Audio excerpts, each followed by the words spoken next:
নমস্কার,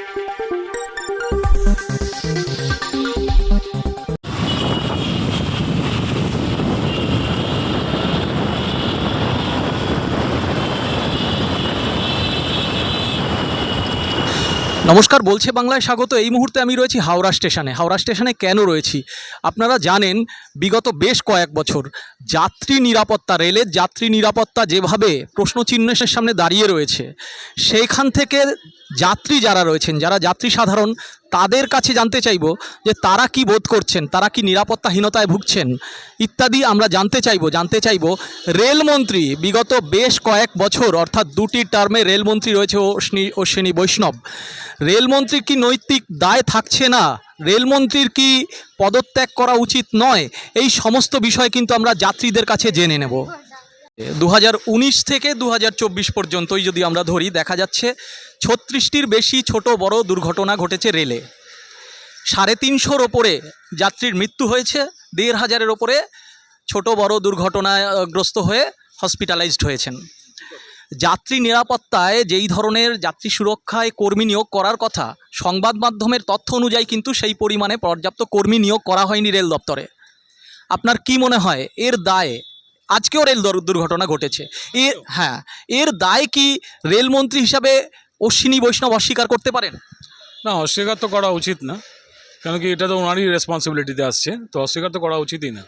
উনি এর আগেও দুর্ঘটনার সময় বলেছেন যে আমাদের পর্যাপ্ত কবচ সিস্টেম এখনও কাজ করছে না। এতগুলো বছর, উনি দুটো টার্মে অর্থাৎ 10 বছর রেলমন্ত্রী প্রায়। আপনার কি মনে হয় ওনার এই দুর্ঘটনাগুলো, এই অব্যবস্থার দায় নিয়ে কি ওনার কি পদত্যাগ করা উচিত? হ্যাঁ, যদি দেখা যায় এই বিষয়গুলো, যেমনি আপনি বললেন যে এতগুলো ঘটনা ঘটেছে, তারপরও ঘটনা ঘটেই চলেছে, আজকেও হয়েছে, তো সেই হিসাবে আমার মনে হয় ওনাকে পদত্যাগ দেওয়া উচিত। আপনার নাম? অভিজিৎ কুমার দে। অনেক ধন্যবাদ। रेल का सुरक्षा के लिए आपको क्या लगता है और जोर देना चाहिए मोदी साहब? जोर देना चाहिए क्योंकि जिस हिसाब से होना चाहिए उस हिसाब से हो नहीं रहा है। पहले जैसे ट्रेन चलता था, अभी जैसे ट्रेन चल रहा है, आसमान ज़मीन का फ़र्क है।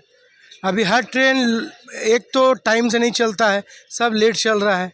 जिस टाइम में जहाँ पहुँचाने का वहाँ नहीं पहुँचाता है। 11 बजे टाइम है हावड़ा पहुँचाने का, तो 12 साढ़े 12 बजे पहुँचा रहा है। इंसान अपना टाइम लेके आता है लेकिन हो नहीं पाता है।